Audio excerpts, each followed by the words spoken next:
कोई मुज़ाकरात का अमल इस वक्त न जारी है, न मेरे नोटिस में है। बुनियादी जो मकसद था और है वो है हमारे जो बायलैटरल रिलेशंस हैं यूएई के साथ, उनको असर नौ देखना। हम अच्छे ताल्लुकात के ख्वाह हैं बशमूल हिंदुस्तान।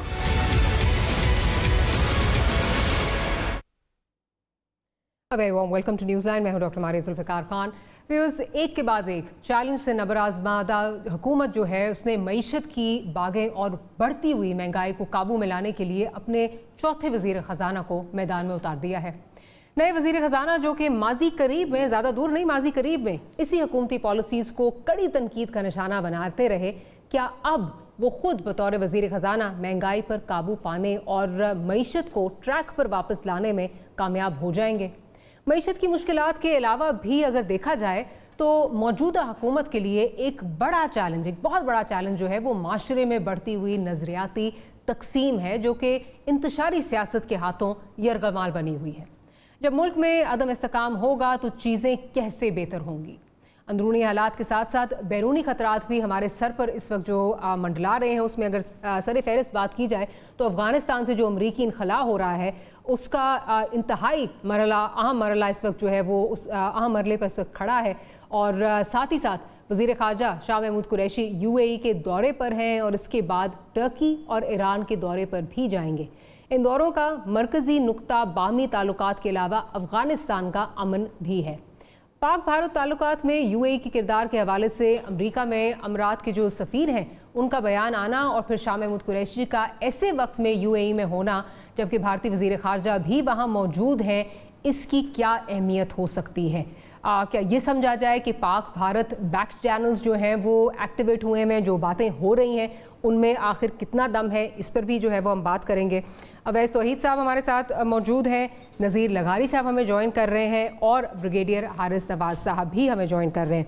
तो गुफ्तगू का आगाज़ पहले जो इस वक्त मुल्क के अंदर जो इस वक्त सिचुएशन चल रही है वीज़ा वी जो हुकूमत की पॉलिसीज़ हैं, एक वज़ीर को लगाया, दूसरे को लगाया, तीसरे को लगाया, चौथे को, अब चौथा वज़ीर ख़जाना आपका जो है वो आ चुका है। लेकिन जिस तरह हमने इब्तिदाई में कहा कि वज़ीर ख़जाना साहब माजी करीब में, और ये टू बी एग्जैक्ट 1 अप्रैल इसी साल का 2021 का जो 1 अप्रैल है उस पर उनका मईशत के हवाले से और हुकूमत की जो मईशत की हैंडलिंग है उसके हवाले से क्या कहना था, पहले ज़रा वो सुनते हैं। मेरे ख्याल में शुरू के बीच में हमने गलती कर दी। 7% आपका जो कोर इन्फ्लेशन है और 13.25% पे आप इंटरेस्ट रेट लेके चले गए और फिर उसके बाद एक्सचेंज रेट है उस वक्त 112 115 पे फिर रहा था और आप उठा के उस पर 165 पे लेके चले, तो आपने मईशत की तो बेड़ा गर्क ही करके रख दिया ना। और उसके बाद फिर आपने सारी चीजें बढ़ा दी, कोई सिमत नजर नहीं आ रही कि इकॉनमी की साइड हो जा रही है। जो कैप्टन्स ऑफ द शिप है ना, जब तक वो मजबूत नहीं होंगे तो ये कश्ती आगे चलेगी नहीं। किसने हमें रोका कि हम ये एसओईज जो हैं इनको ठीक ना करें? ये जिस तरीके से चल रही हैं, हम अभी तक 2.5 साल में इनके एमडीज भी नहीं लगा सके, इनकी मैनेजमेंट भी नहीं चेंज कर सके। ये कैसा मतलब एक किस्म का हमारी परफॉर्मेंस है। अवैस तौहीद साहब आपसे शुरू करती हूँ। अब ये क्लिप अगर देखा जाए तो कोई बहुत पुरानी नहीं है, हार्डली 17 दिन पुरानी जो है ये क्लिप है जिसमें वो कह रहे हैं कि मईशत का बेड़ा गर्क कर दिया हुकूमत की पॉलिसीज़ ने, कोई सिमत नज़र नहीं आ रही। Today he is the finance minister of this country.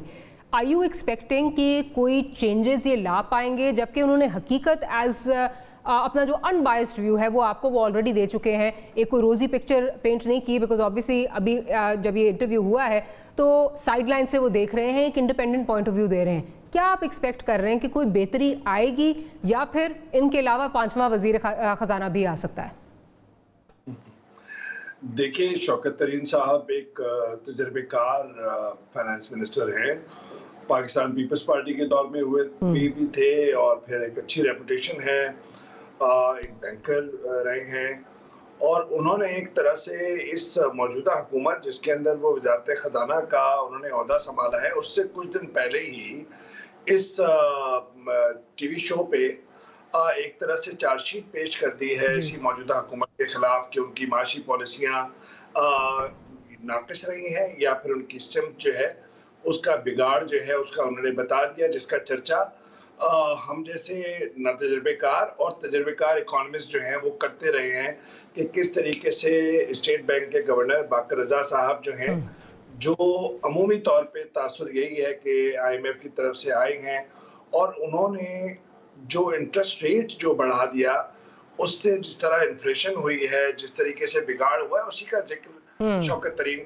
कह दिया। और फिर असद उमर साहब जो पहले थे उनकी भी उन्होंने चार्जशीट कर दी। तो इसका मतलब है कि इमरान खान साहब की हुकूमत में ओहदा संभालने से पहले शौकत तरीन साहब ने ये चार्जशीट पेश कर दी। मुझे अच्छी तरह याद है कि शौकत तरीन साहब जो है वो काफ़ी अपने पास इख्तियारात रखने के हामिल हैं। एक यहाँ पर NFC की मीटिंग हो रही थी जब पीपल्स पार्टी के दौर में, तो जो पंजाब के रिप्रेजेंटेटिव थे उन्होंने कहा कि अच्छा ये जो फैसला हो रहा है तो हम ज़रा बात कर रहे हैं शहबाज शरीफ साहब से। तो उन्होंने कहा फिर आप जो है उनका पहले मैंडेट ले आते, अब यहाँ पे जो फैसला होगा वो फैसला होगा। तो इसका मतलब ये है कि शौकत तरीन साहब एक तो बाकायदा इख्तियारात लेने के उसमें आए हैं, अथॉरिटेरियन है, लेकिन जिस तरीके से मारिया, जिस तरीके से सूरत-ए-हाल है कि फाइनेंस मिनिस्टर 3-4 चेंज हो गए हैं, 3-4 इंफॉर्मेशन मिनिस्टर चेंज हो गए हैं, 2.5 साल का अरसा गुजर गया है। तो अगर इतना एक्सेस आपका जो है वो खराब है, तो फिर ये अगले 2 साल के अंदर, जिसके अंदर सियासी अदम इस्तेहकाम भी है, आप देख लीजिए कि नून लीग का अब जो 1 पॉइंट एजेंडा है कि इनकी मईशत की जो पॉलिसीज हैं उनको निशाना बनाया जाए। बजट से पहले एक इंस्टेबिलिटी या अनस्टेबिलिटी जो है वो रखी है इस मुल्क के अंदर।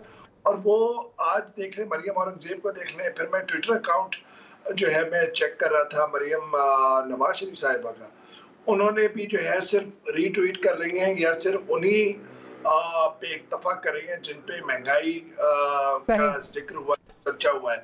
इसका मतलब है हुकूमत पे प्रेशर बढ़ेगा, वज़ारत खजाना प्रेशर पड़ेगा, और अब वो टाइम नहीं है कि वो बेसिक या स्ट्रक्चर चेंजेस करें जिसकी उम्मीद हुकूमत से थी या फिर इनकी माशी पॉलिसीज को लेके थी कि इमरान खान पे रेवोल्यूशन वो चेंजेस वो नहीं हो सकता। अब ऐसा लेट मी ब्रिंग इन लगारी sahab to the conversation as well. लगारी साहब, अभी अवैध साहब ने बात की कि हम लोग बहुत देर से कह रहे थे और सब ये बात कर रहे थे कि जी इंटरेस्ट रेट बहुत तेज़ी से जो बढ़ा है उसके असरात बहुत ख़राब होंगे और उसने मईशत को बहुत नुकसान पहुंचाया है। इसी बारे में जब शौकत तरीन साहब, उस वक्त तो फाइनेंस मिनिस्टर नहीं थे, 17 दिन पहले, अब हमारे फाइनेंस मिनिस्टर हैं, हमारे अब के फाइनेंस मिनिस्टर 17 दिन पहले इंटरेस्ट रेट के हवाले से क्या कह रहे हैं, ज़रा वो भी सुन लेते हैं। नैब और जो आपके जो लॉज हैं उनको थोड़ा सा बैलेंस किया जाए ताकि लोगों में कॉन्फिडेंस आए। वो जो आपने अप्रैल 2019 और मई और जून में जो आपने रीप्रोफाइलिंग की है उसने आपकी कमर तोड़ दी, आपकी ये जो इंटरेस्ट रेट्स की, और वो अब आपको भुगतना पड़ेगा अगले 4-5-6 साल। अगले 4-5-6 साल इसका खमियाजा इंटरेस्ट रेट का आपको भुगतना पड़ेगा। अब ये अगर कह रहे हैं शौकत तरीन साहब 17 दिन पहले, तो आप क्या समझते हैं कि कितनी बेहतरी जो है वो आ सकती है इसमें, कितना इसमें चेंजेस जो है वो ला सकते हैं, या फिर सिर्फ सिचुएशन वैसी ही रहेगी और चेहरे बदलते रहेंगे? अब इनके ऊपर भी ये इल्ज़ाम लगा दिया जाएगा, जैसे माजी में हफीज़ शेख साहब पे पहले बहुत खुश थे, सेनेटर भी बना रहे थे, फिर कहा जी इन्फ्लेशन नहीं कंट्रोल हो रही। तो जिस किस्म की पॉलिसीज इस वक्त चल रही हैं उनको रखते हुए, उनको चलाते हुए क्या कोई बेहतरी ला सकता है, कोई भी फाइनेंस मिनिस्टर आ जाए?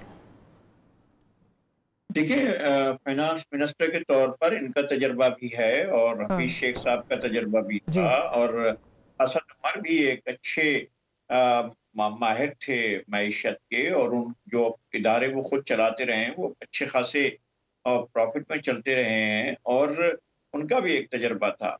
और जो अहमद हज़रत थे ये यंग थे और इनके पास भी अच्छा खासा। असल मसला ये है कि इकनॉमी का जो बिगाड़ हो चुका है, जिसकी निशानदही की है शौकत तरीन साहब ने, वो फिर कौन सा ऐसा मुआवजा होगा जो 6 साल की वो पेशीन गोयां कर रहे हैं कि अगली आने वाली हुकूमत भी इस हुकूमत के इक़दाम के नताइज को भुगतेगी, तो वो नताइज तो इनसे शुरू होंगे, उनका भुगतने का अमल तो खुद शौकत तरीन साहब से शुरू होगा। और फिर जिस तरह से इन्होंने इंटरेस्ट रेट बढ़ाए थे और फिर जो लोन लिए थे उस इंटरेस्ट रेट पर तो आपके ऊपर तो कर्जों का इतना बोझ चढ़ चुका है। इस हुकूमत ने तो ऐसे बेमुहाबा और बेहिसाब कर्जे लिए और उन कर्जों के बारे में इन्होंने सोचा तक नहीं है कि उनको रीपे करना है, और इसका इनके जहनों में वहमो गुमान में भी नहीं था। ये हुई इस सूरत हाल। अब इस सूरत हाल में आपको कोई मिरेकल और मिरेकल नहीं होते हैं। देखें, इकोनॉमी में या आपकी पॉलिटिक्स में हादसात होते हैं, लेकिन हादसात मोइज़ात नहीं बन जाते हैं और आपकी चीजें इस तरह से तब्दील नहीं होती हैं। ऐसी कोई चीज नहीं लगती है। क्या हम ये तस्वुर कर सकते हैं कि 157-58 तक पहुंचा है डॉलर, तो वापस जो है वो 110 पर या 100 रुपए पर आ सकता है? हमारे ख्याल में नहीं है, ऐसा नहीं हो सकता है। एक तो एक्सचेंज रेट जो है वो आपका जो इतना ज्यादा आपका रुपया डिवैल्यू हुआ है पूरे रीजन के अंदर, और किसी मुल्क की ये सूरत हाल नहीं। इवन अफगानिस्तान बेहतर सूरत हाल है। एक जमाने में हम गए थे अफगानिस्तान, तो हमारे पास मेरे ख्याल में 3-3.5 हज़ार रुपए थे, उसमें 4 लाख अफगानी मिले थे और हमें रोटी जो है वो कोई 10,000 रुपए की मिलती थी। इस तरह से लगता था कि इतना महंगी सूरत हाल है। तो अगर खुदा ना खास्ता आपकी करेंसी और ज्यादा नीचे तो जा सकती है। अब जो इस्तेहकाम है वो आपका आपके जो कर्जों मिलने की गारंटीज होती हैं, जब आपको IMF कह रहा होता है कि ठीक है जी केस को उठा लें मगर ये शरायत है, फिर आपका जो है वो लगता है कि इस्तेहकाम होता है। करेंसी का इस्तेहकाम भी आपकी मईशत की कीमत पर होता है, आप उसको पे करते हैं और जब आप पे करते हैं तो फिर आपकी करेंसी जो है थोड़ा सा स्टेबल होती है और फिर अचानक कोई वाक़या होता है, फिर धड़ाम से नीचे चली जाती है और आप पूरे की पूरी करेंसी आपकी डिवैल्यू होकर चली जाती है। तो ये सूरत हाल है। जहांगीर तरीन साहब कोई बना शौकत तरीन साहब कोई तारीख में मुआवजा इकोनॉमी का कोई मुआवजा अंजाम देने नहीं जा रहे हैं। सूरत हाल वही है जो वो पहले बयान कर चुके हैं। आज से ये जो 2 हफ्ते पहले कह चुके हैं यही सूरत हाल है। बिल्कुल ठीक है। और और इस सूरत हाल को ज्यादा से ज्यादा बिगाड़ा जाता रहा है और पिछले 2.5 साल में मुसलसल बिगाड़ होता रहा है, जिसका नतीजा ये निकला है। और अब भी हमें नहीं लग रहा है कि ये मैशत समझ सकती है। अच्छा, ब्रिगेडियर साहब की तरफ चलती हूँ। ब्रिगेडियर साहब चलें, ये हम मान लेते हैं क्योंकि उस वक्त नून लीग के मिफ्ता इस्माइल साहब भी ये बात करते थे कि रुपी जो है वो ज़रा ओवर वैल्यूड है। चलें 110, 112 से 120 पे जाता, लेकिन जिस तरह हुकूमत ने 160 तक जो है वो ले गए, वो एक चीज़ समझ नहीं आई। उसके साथ साथ इंटरेस्ट रेट भी बढ़ गए, तो वाकई ही मईशत में बहुत ज़्यादा जो है वो नुकसान हुआ है और माशी पॉलिसीज़ की वजह से जो बिजनेसमैन हैं उनका बहुत ज़्यादा नुकसान हुआ है, मईशत का बहुत ज़्यादा नुकसान हुआ है। उस पर फिर आगे हम ये देख रहे हैं कि जी IMF की अगर बात कर ली जाए, IMF आपसे जो शराइत रख रही है, सर्कुलर डेट को देख लें, हुकूमत जब से आई है डबल हो गया है, कोई चेंजेस नहीं आई। इवन शौकत तरीन साहब ये बात कर रहे थे कि किसने हमें मना किया है कि SOEs जो है उनमें हम हेड्स नहीं लगा सकते, अभी भी जो है वो एड हॉक बेसिस पे जो है वो चीज़ें चल रही हैं। आप क्या समझते हैं, कोई आपको चेंजेस यहाँ पे होती हुई नज़र आ रही हैं? बिकॉज अगेन बात उसी सिम्त की हो रही है। आप 2-2.5 साल में ये नहीं कर सकते जैसे लगारी साहब कह रहे हैं कि कोई बहुत बड़ा मिरेकल हो जाए, पर अगर सिम्त का ही तयन हो जाता तो शायद चीज़ें बेहतर हो जाती हैं। क्या आपको सिम्त का तयन नज़र आ रहा है? देखें डॉक्टर मारिया, बात यह है कि you have to maintain a balance. अगर IMF वर्ल्ड बैंक आपको लोन देता है तो वो इसलिए देते हैं और वो आपको कंडीशन लगाते हैं कि वो और आप टैक्स लगाएं, सब्सिडीज ख़त्म करें और उसके बाद वही पैसा जनरेट करके आप वापस दे सकें। अगर उनको नजर आएगा पैसा वापस ही नहीं कर सकते तो आपको लोन नहीं देंगे। फिर उसके बाद 35,000 रुपये आपने जो अभी दिया है, आपने रिटर्न किया पैसा, ये इसमें जो आपने डेट सर्विसिंग में वो भी आपके सामने है। ये तो एक इशू है, लेकिन साथ देखें it's a part of good governance. हमने 2 तरीके, एक आपने जो एक्सटर्नल डेट्स को कैसे कंट्रोल करना है वो तो बिल्कुल ठीक है। Then the money you get it, उसको आप जुडिशियल यूटिलाइजेशन करते हैं, नंबर 2 बात ये है। और तीसरा, अपने मुल्क में जो आपकी करप्शन है, जो आपके FBR में करप्शन है 2 से 3 हज़ार अरब रुपए की एक साल में, इट्स ए ह्यूज मनी अगर डॉलर में कन्वर्ट करें तो इसको हमने भी कंट्रोल करें, जो हम अभी तक नहीं कर सके।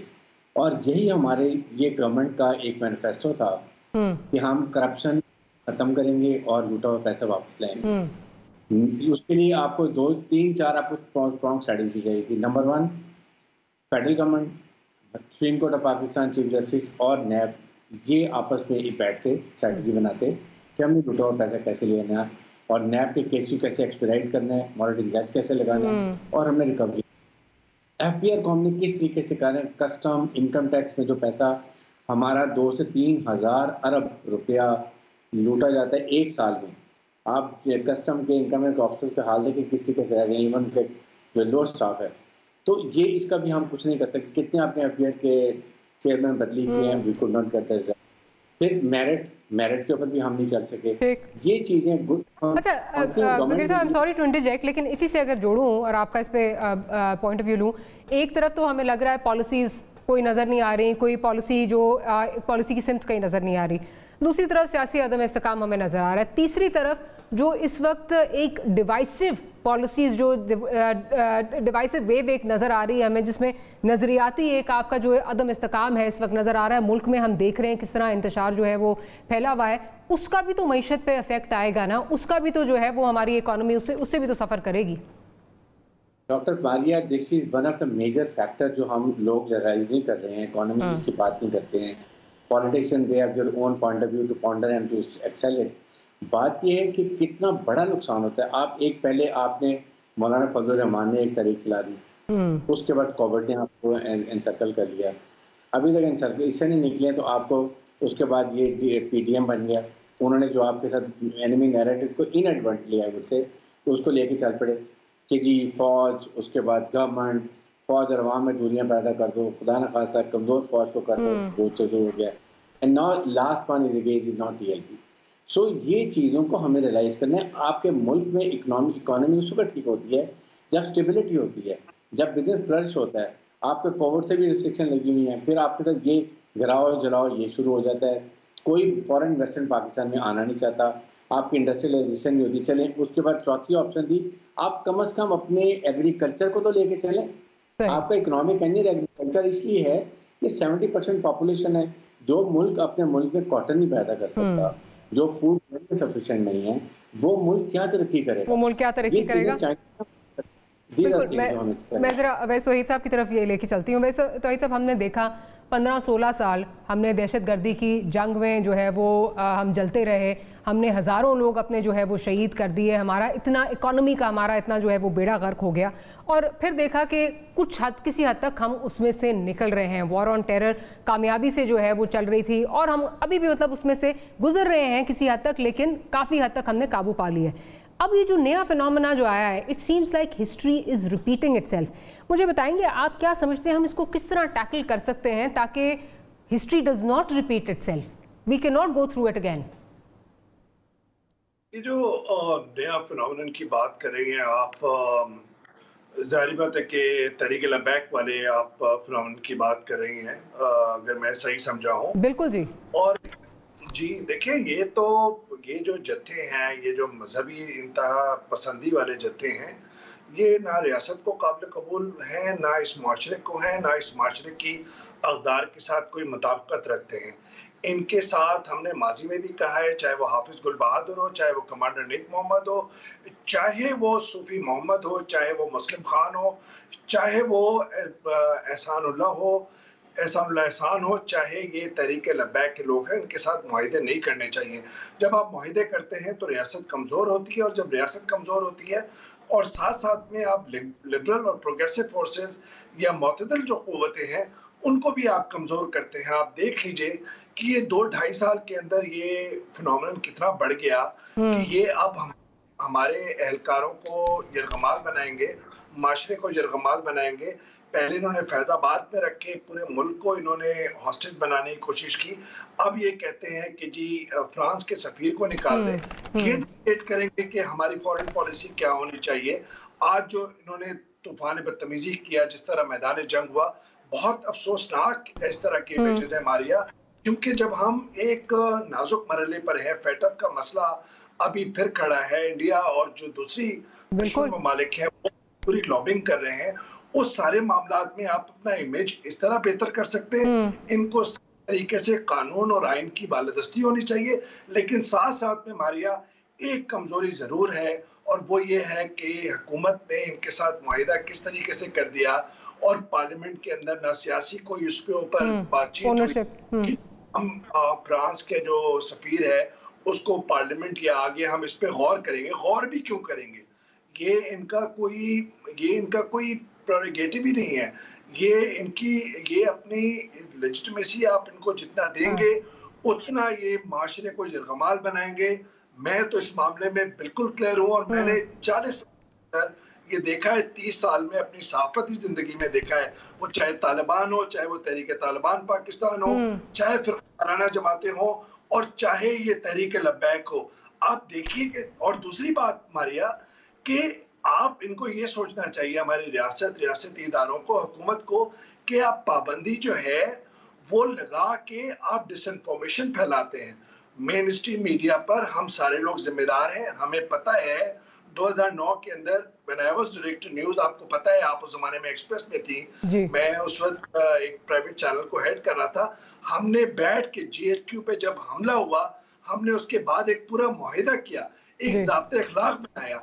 आप उस ज़ाब्ते अखलाक को हमें आप बनाने दें, उसको इम्प्लीमेंट करने दें। हमें पता है कि ऑपरेशन के जो मूवमेंट होती है सिक्योरिटी की या जो गौरी इमेजेस होते हैं वो नहीं देने चाहिए और उसमें कहीं गैर जिम्मेदारी का मुजाहरा भी किया है हम लोगों ने, मीडिया ने। लेकिन ये नहीं है कि आप तहरीक लब्बैक का सोशल मीडिया पे पूरा उनका नैरेटिव चले, फेसबुक पे वो उल्टी सीधी। आप देखिए किस तरह का ट्रेंड है कि सिविल वॉर इन पाकिस्तान, को सिविल वॉर है इस वक्त पाकिस्तान। राइट इंडिया नहीं, यही मैं आपका पॉइंट आगे लेके जरा लगारी साहब की तरफ चलती हूँ, क्योंकि ये आपने जो आप ये बात कर रहे हैं, लगारी साहब की तरफ लेके चलती हूँ। लगारी साहब जिस तरह वैसा बात कर रहे हैं, मेरा ख्याल है हम शायद माजी में जो चीज़ें हुई हैं या गलतियाँ हुई हैं उनसे भी नहीं सीखते। 2017 की नेक्टा की जो एक रिपोर्ट आई थी, बाकायदा नेक्टा ने उसमें ये कहा था कि इनके साथ मुआहदा जो है वो नहीं करना चाहिए या इनको जो है मीडिया पे अपना नैरेटिव प्रोपोगेट करने की इजाज़त नहीं होनी चाहिए। क्या ये होता है कि जब पानी सर से गुजरने वाला होता है तब हम शायद जागते हैं, या हमें होश पहले नहीं आती और तब होश आती है जब चीज़ें ज़रा आउट ऑफ कंट्रोल होने वाली होती हैं? देखिए, एक कॉम्प्लिकेटेड मसला है। पाकिस्तान में मिलिटेंसी कैसे आई? जब आप पाकिस्तान में या किसी भी रियासत में आप ये तय करते हैं कि फलां दीन तो एक कम्प्रीहेंसिव दीन है, अच्छा दीन के मुख्तलिफ फिरके बन चुके हैं। जब आप रियासत ये तय करे कि फलां फिरका जो है उसकी बालदस्ती होगी, उसकी होगी और बाकी फिरके जो है हम उनको कंसीडर नहीं करेंगे। फिर एक बाद में एक और ख्याल आता है कि नहीं इस फिरके को नहीं, अब इस फिरके को, फिर इस फिरके को नहीं, इस फिरके को। जब फिरका बनाना जो एंगल है वो स्टेट के इंस्ट्रूमेंट्स की तरफ से आता है और वो लेकर बैठे होते हैं, और क्या उनके इल्म में नहीं होता है कि मिलिटेंसी हो रही है? क्या उनके इल्म में नहीं होता है कि मिलिटेंसी के रिसोर्सेज क्या हैं, उनके जराए कौन से हैं जहां से वो मिलिटेंसी की तरफ बढ़ते हैं? जब ऐसी सूरत हाल होती है तो फिर आपका एक क्लियर नैरेटिव होना चाहिए, रियासत का एक क्लियर नैरेटिव होना चाहिए। कायदे आजम का एक क्लियर नैरेटिव था। उन्होंने जो 11 अगस्त 1947 की तकरीर की थी उसमें बिल्कुल वाज़ेह किया था कि शहरी के तौर पर कोई जो है मुसलमान बतौर शहरी उसकी कोई वो नहीं है, वो मस्जिद में जाए और जो जिसने मंदिर में जाना है वो मंदिर में जाए, जिसने चर्च में जाना है वो चर्च में जाए। बिल्कुल आप सही कह रहे हैं, रियासत का क्लियर नैरेटिव होना चाहिए। एक छोटी सी ब्रेक लेते हैं, ब्रेक के बाद गुफ्तगू को यहीं से कंटिन्यू करेंगे।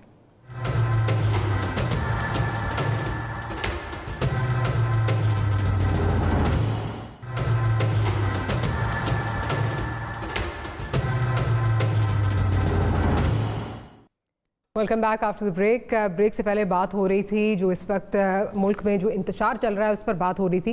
ब्रिगेड साहब की तरफ चलती हूँ। ब्रिगेड साहब, आप क्या समझते हैं कि किस हद तक जो है वो एक्सपीडियंसीज या नज़र ज़रूरत जो है उसने हमें इस नहज पे ला के खड़ा किया है? खा वो 80 की दिहाई में जो है वो स्टेट की एक्सपीडियंसी हो या फिर हम पॉलिटिकल एक्सपीडियंसीज देख लें जो कि आए दिन जो है वो बदलती रहती हैं। जब आपको वोट चाहिए हो, सपोर्ट चाहिए हो तो आप इन लोगों के दर पे भी जाते हैं, आप झोलियाँ भी फैलाते हैं, बाद में आप उनको भला बुरा कहते हैं, जो भी। बट ये हम सबकी तरफ से हम ये देख रहे हैं, ओवरऑल एक एक्सपीडियंसी का माहौल हम देखते हैं मुल्क में, कोई एक साबित कदमी हमें नज़र नहीं आती।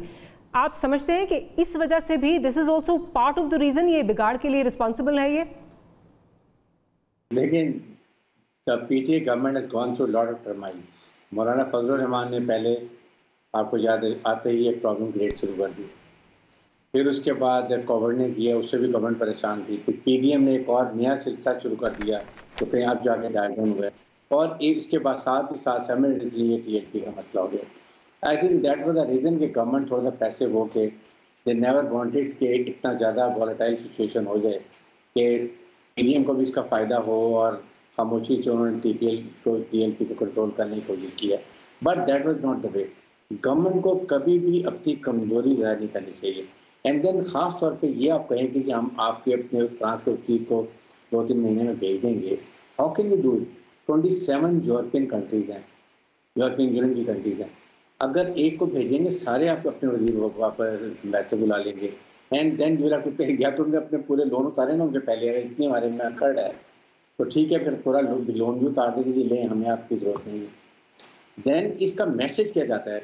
आपने ये देखें कि पाकिस्तान का जो सॉफ्ट इमेज हम क्रिएट कर रहे थे, फ्रेंड्स पाकिस्तान ने काफ़ी कोशिश भी की, हमने सारे का सारा इसको तबाह करके रखा। FATF की यही रीजन। और अब जिस तरीके से ये हार्ड इमेज गया है कि एक न्यूक्लियर मुल्क है पाकिस्तान, एक इस्लामिक मुल्क है, इसमें रिलीजियस एक्सट्रीमिज्म है, रिलीजन टेररिज्म है, और अगर यही उनका डर है, and that is a most likely American sitting in Afghanistan. Afghanistan में वो 200-250 अलकायदा के लोगों को मारने तो नहीं आए हुए। दे हैव अ डिज़ाइन के साउथ सेंट्रल एशिया के माउथ में चाइना को मॉनिटर कर रहे हैं, ईरान, पाकिस्तान, सबको वो कर रहे हैं। तो हम क्या मैसेज दे रहे हैं?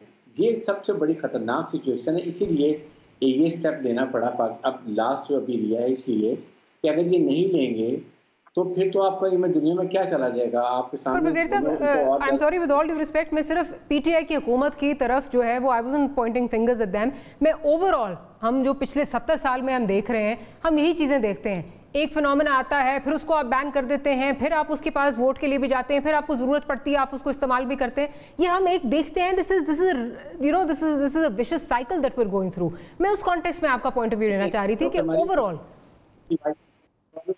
कि हम ये पॉलिटिकल पार्टीज के अपने पॉलिटिकल एजेंडाज भी हैं।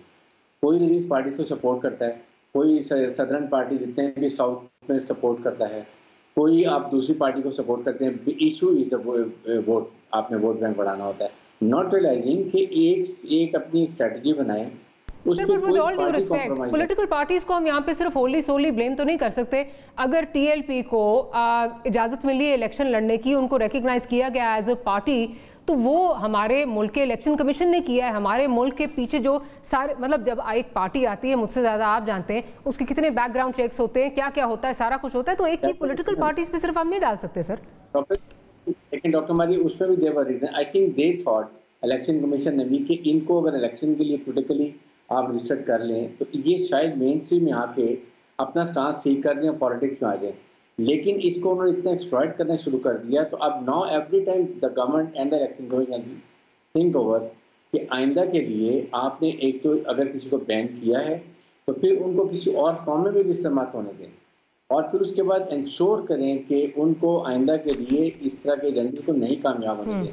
हमने बहुत टेररिज्म देख लिया मुल्क के अंदर, और this should be taken up by all parties. यहाँ पर अपना पॉलिटिकल बिजनेस, जाती इंटरेस्ट को बाला ताक रखें, पाकिस्तान को फ्रंट पर रखें, और सब मिल के एक इस पे अहद करें कि हमने इस एक्सट्रीमिज्म को मुल्क में नहीं आने देना। हम सब इस के रसूल हैं, हम सब मुसलमान हैं, हम सब कलमा तौहीद पढ़ते हैं, इसलिए ये हमें खुद इस बात का ख्याल होना चाहिए और इसमें किसी को भी इसका फ़ायदा नहीं उठाना चाहिए। क्योंकि आपके सामने इंडियन मेजर बड़ा क्लियर कह रहा है, ये बात ओपनली कह रहा है कि जी ये इनको जो इनको लड़ा दो आपस में, लड़ा दो आपस में। बिल्कुल, ये तो स्ट्रैटेजी बिल्कुल नज़र आ रही है।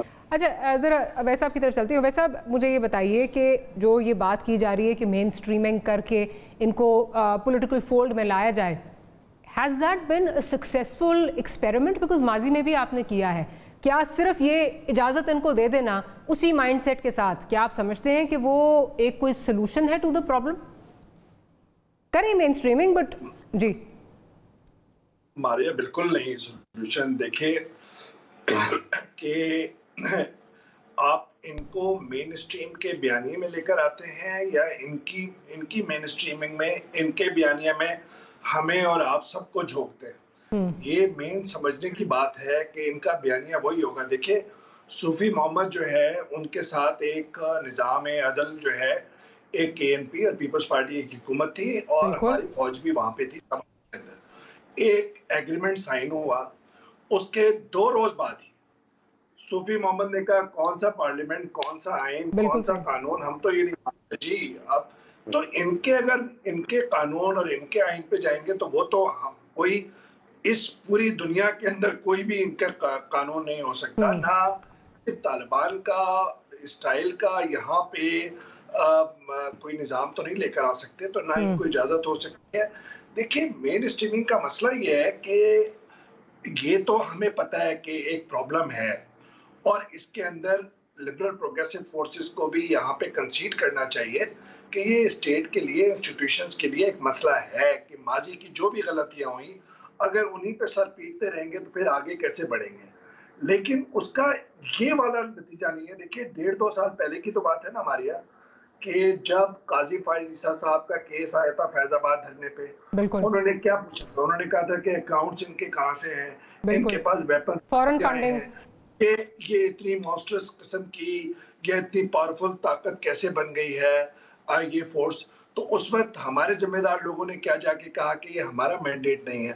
तो हमारा कहना ये है जिम्मेदार लोगों से कि ये जिम्मेदारी इज्तिमाई जिम्मेदारी है, आपकी भी जिम्मेदारी है, हमारी भी जिम्मेदारी है, माशरे की भी जिम्मेदारी है। माजी ने जो भी हमारे यहाँ इंतहा पसंदी के बीज बोए हैं, अब उसको आप दरख्तों में तब्दील तो ना करेंगे ना, चाहे वो तरीके लबैक हो, चाहे फिरका वाराना जमातें हो। और दूसरा ये जो मैं हमेशा कहता हूँ कि सियासी जमातों को अपने मैनिफेस्टो में ये डिक्लेयर करना चाहिए कि लोकल बॉडीज के इलेक्शन हो, प्रोविंशियल असेंबली के हों, नेशनल असेंबली के हों, किसी भी तंजीम जिसके अंदर इंतहा पसंदी हो या कालिदम अनासिर मौजूद हो कालिदम तंजीम के, उनके साथ आप कोई अंडरस्टैंडिंग नहीं करेंगे, कोई सीट एडजस्टमेंट नहीं करेंगे। देखिए, आगे बढ़ेंगे तो chief of army general Bajwa साहब कह रहे हैं कि जियो स्ट्रेटेजिक से जियो इकोनॉमिक समेत जो है कनेक्टिविटी हम सेंट्रल एशिया तक की देख रहे हैं। It's very important policy state. Absolutely. अवैध साहब, I am sorry, I have to interject, छोटी सी ब्रेक लेनी है, लेकिन यही बात हो रही थी जो अवैध साहब जिसकी तरफ कह रहे हैं, पॉलिटिकल पार्टीज अपने ये मैनिफेस्टो में लिखें या जिस तरह जो है वो इदारे जिस तरह एक्ट करें, जिस पे हम बात कर रहे थे कि जब जब ज़रूरत पड़ती है तो हर कोई इनके दर पर जाता है, हर कोई इनके सामने झोली जो है वो फैलाता है, तो किस तरह जो है वो चेंज आएगा या किस तरह वो तब्दीली आएगी। मेन स्ट्रीमिंग करना is not simply the answer. एक छोटी सी ब्रेक लेते हैं, ब्रेक के बाद हाजिर होंगे तो गुफ्तगू को यहीं से बढ़ाएंगे आगे।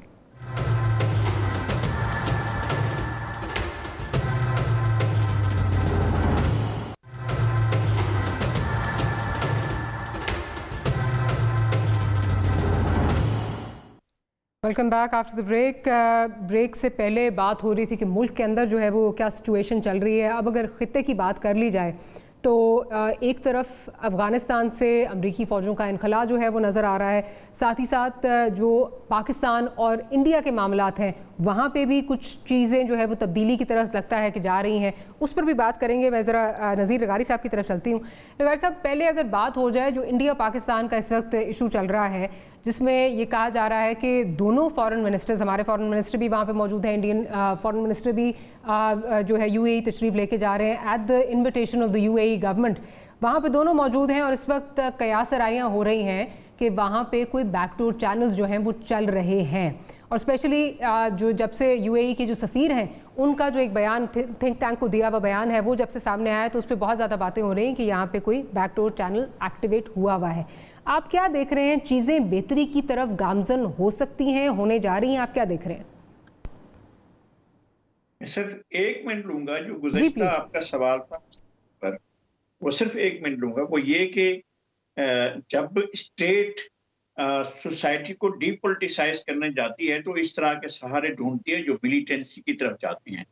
और पिछले 40 साल का अमल ये बताता है कि पाकिस्तान को कंसिस्टेंटली डीपोलिटिसाइज किए जाने का अमल जारी है और कि लोग सियासत से बेजार हो जाएं और वेस्टेड इंटरेस्ट जो है उसकी जगह ले ले, और जिन लोगों के कार्टर्स हैं पॉलिटिक्स के अंदर वो आकर अपना स्पेस बनाए, मासेस की बात कोई ना करे, आम इंसान की बात कोई ना करे, और उनको एक ऐसे यूटोपिया में ले जाया जाए जहां पर वो आज के बारे में ना सोचें, वो आने वाले कल के बारे में सोचें और ज्यादा से ज्यादा बाद अज़ मौत के बारे में सोचें। तो इसके बारे में दुनिया से उनको लाताल्लुक कर दिया जाता है। ये एक छोटी सी बात मैंने अर्ज करनी थी। अब आते हैं पाकिस्तान और इंडिया के ताल्लुकात की जानिब। देखें, ये जो मुख्तलिफ सतहों पर बैकडोर डिप्लोमेसीज होती रहती हैं, उनका एक सिलसिला चलता रहता है। और उसके नतायज भी आते रहते हैं। लेकिन बैकडोर डिप्लोमेसी कभी इतनी ओपन नहीं होती है कि हमारे वजीर खारजा और इंडिया के वजीर खारजा जाकर एक जगह पर बैठे और हमें भी पता हो, दुनिया भर के मीडिया को भी पता हो, तो इस तरह की चीजें बहरहाल कहीं ना कहीं से निकल आती हैं और उनका पता भी चल जाता है। ये एक जरूरत है, हमारी जरूरत है कि इंडिया के साथ हमारे ताल्लुकात बेहतर हों, लेकिन हमें हमेशा इस बात को पेश नजर रखना है कि हमारे जो कोर इश्यूज हैं उनको आइडेंटिफाई तो कर लिया जाए ना। हमें उसको मालूम हो कि हमारे ये इश्यूज हैं और हमें मालूम हो कि हमारे ये इश्यूज जो हैं ये हल तलब है। कश्मीर का इशू है, पानी का इशू है, सरकरी का इशू है, या आपका सचिन का इशू है। हमारे इश्यूज क्लियर होने चाहिए और उसके ऊपर भी डायलॉग का एक प्रोसेस शुरू होना चाहिए और फिर आगे बढ़कर दोनों के पीपल टू पीपल और गवर्नमेंट टू गवर्नमेंट कॉन्टैक्ट्स के लिए बातें होनी चाहिए। इस तरह की होती रही हैं, बाद ग्रुप्स में मैं खुद शरीक रहा हूं, हमारी बातें होती रही हैं, लेकिन इस तरह के वो नतीजा खेज नहीं होते हैं। इसलिए कि आपको जो हायरार्की है दोनों मुल्कों की, जो रिजीम्स हैं दोनों मुल्कों की, मुख्तलिफ तरीके से, एक फॉरेन ऑफिस में होती है, फिर एक इमिग्रेशन में होती है, फिर एक वीजा रिजीम होती है, ये इस तरह की जो चीजें होती हैं वो फिर आपको आगे बढ़ने से रोकती रहती हैं। लेकिन जब आप इश्यूज को सेटल करने के लिए आप आइडेंटिफाई करके कहते हैं कि जी हमने इन इश्यूज को तय करना है, एक ब्रॉडर आप एजेंडा ले आते हैं, तो फिर आपके लिए रास्ता खुल जाता है कि आप बैठकर लोगों को कहें कि जी ठीक है अब हम ट्रेड भी करेंगे, लेकिन हमें ये पता हो कि हमारे बेसिक इश्यूज जो है हम उनको हल करने की तरफ बढ़ रहे हैं या नहीं बढ़ रहे हैं। ये सारी की सारी बातें ऑन बोर्ड होना चाहिए। अचानक ताल्लुकात का शुरू हो जाना और अचानक ब्रेक हो जाना ये खतरनाक बात होती है। लोगों को भी मालूम नहीं होता है, लोग इन्वेस्ट कर चुके होते हैं, लोगों की बहुत सी चीजें दांव पर लग जाती हैं। आप अचानक कहते हैं कि जी हमने बंद कर दिए दरवाजे और लोग फंस कर रह गए। आप अचानक कहते हैं कि जी हमने खोल दिए दरवाजे, लोग तैयार ही नहीं थे कि किसी दरवाजे खोलने के लिए। अभी आपने 2 दिन पहले दरवाजे खोले, उसके बाद अगले दिन कहा नहीं हुआ भाई हमारे दरवाजे नहीं खोल रहे, हम दरवाजे अपने बंद कर रहे हैं। तो आपने दरवाजा भी बंद किया, बल्कि आप चटखनी भी लगा दी, फिर कुंडी भी लगा दी और फिर उस पर ताला भी लगा दिया कि ठीक है जी अब हम इस पर बात करें। तो ये सारी सूरत हाल होती है। मेरे ख्याल में बैकडोर डिप्लोमेसी अगर होती है तो इश्यूज को आइडेंटिफाई कर लेना चाहिए, इश्यूज को आइडेंटिफाई कर लेना चाहिए। ब्रिगेडियर साहब, आप क्या समझते हैं? गो के फॉरेन मिनिस्टर शाह महमूद कुरैशी साहब का जो है वो बयान आया, उन्होंने कहा जी मेरी कोई मीटिंग जो है वो नहीं है, मैं कोई मीटिंग स्केड्यूल में नहीं है, but then at the same time ये भी सोचा जा रहा है, भी बात की जा रही है, कोई समिट नहीं है, कोई कॉन्फ्रेंस नहीं है, फिर भी दोनों फॉरेन मिनिस्टर्स एक ही जगह पर मौजूद होना, तो क्या आपको नॉर्मल बात लग रही है? कोई इस तरह की चीज़ें नहीं है जो कयास आराइयाँ हो रही हैं, बिल्कुल बेमायनी है, कोई उसका कोई there is no point? Doctor Maria, देखें, when you make 2+2 the things people realise कि समथिंग इज हैपनिंग। और ये तो उनके फॉरेन मिनिस्टर ने जो यूएई के वो भी उन्होंने बात कर दी, उनके एम्बेसडर अमेरिका उन्होंने भी कहा यस, और ये बातें तो हो रही हैं, even UAE is mediating. The issue is कि कोई एक भी, जो ज़गारी साहब ने बात की है, एक भी कॉन्फिडेंस बिल्डिंग मेजर्स इंडिया ने कोई किए हैं। कल भी उन्होंने कश्मीरियों को मारा है, एक लेडी वहाँ पर वो पुलिस इंस्पेक्टर थी, कुछ बेचारी घर में जाकर किया, उसको डिसमिस कर दिया। They have not shown even one, कोई उनके नज़दीकों ने रहम की बात, या वो कहते देखिए जी ठीक है 370 to 35 तो हमने लगाया हुआ है, बट हमने कश्मीर में तमाम जुल्म बंद कर दिया, उनको खुली छुट्टी दे दी, अपने कारोबार करें, रिवाइव करें अपनी नॉर्मल लाइफ को, बच्चों को पकड़ना बंद कर दिया है, चलें देन वी से ओके जी नाउ आपके लिए एक बात करें, ठीक है। उसके बाद कोई एक भी स्टेप, वो उसी तरीके से चल रहे हैं। किस बात की आप नेगोशिएट हम करें उनसे? हमने यहाँ कहा कि जी हम उस वक्त करेंगे जब 370 और 35A को वो रिस्टोर करेंगे, वो बात भी नहीं है। क्या उन्होंने उसके बाद CHM में लड़ाई बंद कर दी, वाटर टेररिज्म बंद कर दिया। एक आपने क्योंकि 35A और आपने 370 की बात की, ये इलाक़ के टूल्स के तौर पे जो है वो इस्तेमाल हो रहे हैं। अगर आज हम उनकी रेस्टोरेशन की बात कर रहे हैं तो aren't we giving in to the Indian demands? कान इधर से पकड़ें या उधर से पकड़ें, क्या हमने उनकी डिमांड्स में जो है वो एक तरह से हमने haven't we given in? This is what I say, the point is कि आप उनको कहीं, इसका मतलब the moment you are negotiating and this negotiation known to everyone means you have accepted 370, you have accepted 35A, और अब आप उनसे क्या बात कर रहे हैं जी? आएंगे अब दोबारा पुराने हालात ठीक कर लें, हमें चुप करके बैठ जाए। कश्मीर की आवाज़ पाकिस्तान है। कश्मीर के जब लोग शहीद होते हैं वो उनकी बॉडी को पाकिस्तान के झंडे में दफन करते हैं। इस वक्त they are looking towards Pakistan. Prime minister Pakistan ने बड़ा अच्छा पॉइंट ऑफ व्यू दुनिया में पाकिस्तान इसका कश्मीर को उजागर किया, but then we have to follow it up, we have to tell the world कि किस मुंह से मुझे बात करें। सो आप जरूर करें, नेबर हैं, करना चाहिए, बट देन दे इसको हमें देखने के लिए। राइट, अब वैसे आपकी तरफ चलती हूँ। वैसे अब आपसे भी यही सवाल कि 370 की बात करें, 35A की बात करें, इलाक़ के टूल्स ये समझे जाते हैं। अब आप उनकी रेस्टोरेशन की अगर बात करते हैं तो एक तरह से तो आपने उनका मौक़िफ़ जो है अपना लिया है, उनके मौक़िफ़ को आपने एक्सेप्ट कर लिया जो इतने सालों से आपको अनएक्सेप्टेबल था। मारिया, देखिए, जो इस वक्त अफगानिस्तान वाले बॉर्डर पे यानी मगरबी बॉर्डर पे जो सूरत हाल है, बहुत ज़्यादा अनसर्टिनिटी है और इसके लिए पाकिस्तान को तैयार रहना चाहिए। तो मशरकी बॉर्डर पे वो अनसर्टिनिटी बर्दाश्त नहीं की जा सकती, उसके मुतामिल भी नहीं हो सकते। दो न्यूक्लियर पावर्स में जंग हो सकती है। तो क्या अब एक बड़ा सवाल ये है हमारे, क्या अब हम हिंदुस्तान के हिंदुत्व एक्सट्रीमिस्ट बदलते हुए चेहरे के साथ या मोदी के इंडिया के साथ डील करना, क्या हमने उसको एक रियलिटी के तौर पे एक्सेप्ट किया है या माजी के हम इंडिया के साथ डील करना चाह रहे हैं? दूसरी बात ये कि बिल्कुल बैक चैनल डिप्लोमेसी है, उसके इशारे भी मिल रहे हैं और उसके वाज़ेह इशारे मिल रहे हैं। अब उसमें दो चीज़ें हैं, एक आर्टिकल 370 जिसके तहत यूनियन टेरिटरी डिक्लेयर किया था इलीगली, अनकॉन्स्टिट्यूशनल तरीके से मकबूजा कश्मीर को, क्या वो वापस कर सकेगा, रिव्यू कर सकेगा? उसका क्या तरीका हो सकता है, वो भी ज़ाहिर बात है डिस्कस हो रहा होगा बैक चैनल डिप्लोमेसी में। दूसरा माफ कीजिएगा, जो अहम है वो है आर्टिकल जो 35A, जिसके जरिए मुसलमान जो वैली के अंदर उनकी डेमोग्राफिक जो चेंज है उसके लिए जो एक मुनज़्ज़म साजिश है इंडिया की, जिसके तहत वो पंडितों को या दूसरी आबादी को, हिंदू आबादी को वहाँ पे मुंतकिल करा रहे हैं, उसके अंदर क्या वो ख़त्म किया जा सकता है? इसकी भी बात हो रही होगी। I am pretty sure about it. तीसरी बात ये कि अब आगे क्या इशारे मिल सकते हैं, वो मुझे ये लगता है कि इस्तांबुल समिट के अंदर एक हैंडशेक हो सकता है फॉरेन मिनिस्टर्स का, to test the waters. Diplomat world के अंदर कहते हैं कि आप वाटर टेस्ट कर रहे हैं, वो शायद हमें देखने को मिले अगर ये हम आहिस्ता आहिस्ता प्रोग्रेस कर रहे हैं। दूसरा बड़ा क्या हो सकता है, But वैसा how is this? I'm sorry to interject. How is this different from the heart of Asia? Because वहाँ पे भी expectations तो यही थी।